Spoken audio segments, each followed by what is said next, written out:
தொடர் முயற்சி ஒரு செயலை முழுமையடையச் செய்யும்.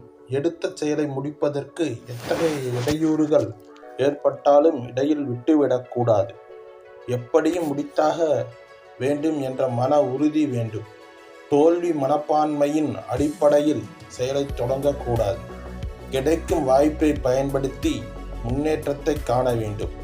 உணர்ச்சிகளை கட்டுப்படுத்தி கொள்ள வேண்டும். சரியான முடிவுகளை எடுக்க முடியாமல் தயங்கி கொண்டிருக்கக்கூடாது. சுய கட்டுப்பாடு இருந்தால்தான் நாம் ஒரு செயலை தொடர்ந்து செயலாற்றி முடிப்போம். கட்டுப்பாடு இல்லாவிட்டால் வாழ்க்கையே பொருளற்றதாகிவிடும். ஆக்கமான சிந்தனையும் ஒருமுகப்படுத்தப்பட்ட மனநிலையும் கொண்டு செயலாற்ற வேண்டும். மனச்சிதறல் ஏற்பட்டால் எதையும் முழுமையாக முடிக்க முடியாது. நமக்கு பழக்கம் இல்லாத செயலை மேற்கொண்டு தொல்லைப்படக்கூடாது. நம்மால் முடிந்த செயலை தொடர்ந்து செய்து வெற்றி பெறுவதுதான் நம்முடைய குறிக்கோளாக இருக்க வேண்டும். பேசுவதற்கு கூச்சப்பட்டு கொண்டும் தர்க்கம் செய்வதற்கு தயங்கிக் கொண்டும் இருந்தால் வழக்கறிஞராக முடியாது.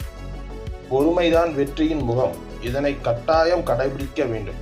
தகுதிக்கு மீறிய ஆசையை வளர்த்து கொண்டு துன்பப்படக்கூடாது. மற்றவர்களுடன் முழு மனதுடன் பழகி அவர்களுடைய ஆதரவை பெற்றுக்கொள்வது நல்லது. அவர்களும் நம்முடைய வெற்றிக்காக பாடுபடக்கூடியவர்கள் என்பதை நினைவில் வைக்க வேண்டும். அனுபவம் பெற்றவர்கள் கூறும் அறிவுரைகள் மிகவும் ஆற்றல் வாய்ந்ததாக இருக்கும். இடைவிடாது செய்யும் எந்த முயற்சியும் வெற்றியை தரும். நமக்கு நன்மை ஏற்பட வேண்டும், பிறருக்கும் நன்மை தர வேண்டும் என்று எண்ணுவது மேன்மையானது. இப்படி எண்ணுவதன் மூலம் தோழமை உணர்வு ஏற்படும். நாம் செய்த தவறுகளை உணர்ந்து அவற்றை திருத்திக் கொள்ள முயல்வது சிறப்பானது. தவறையே தொடர்ந்து செய்வதனால் எந்தவிதமான பலனும் ஏற்படாது.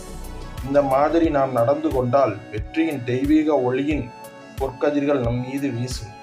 அதனால் ஏற்படும் இன வெப்பம் உடலுக்கும் உள்ளத்திற்கும் விறுவிறுப்பும் சுறுசுறுப்பும் கொடுக்கும். அருள் வலிமை நம்மிடம் நிரம்பும்.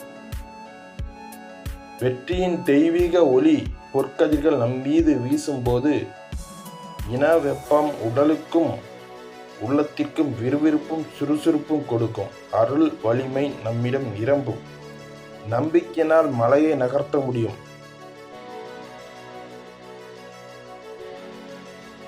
இவ்வாறாக வெற்றிதான் வாழ்க்கை எனும் பகுதியில் திரு ராசாராம் ஈயாப்பா அவர்கள் வெற்றி உறுதி எனும் நூலில் நம்பிக்கை வரிகளையும் குறிப்பிட்டுள்ளார். நன்றி.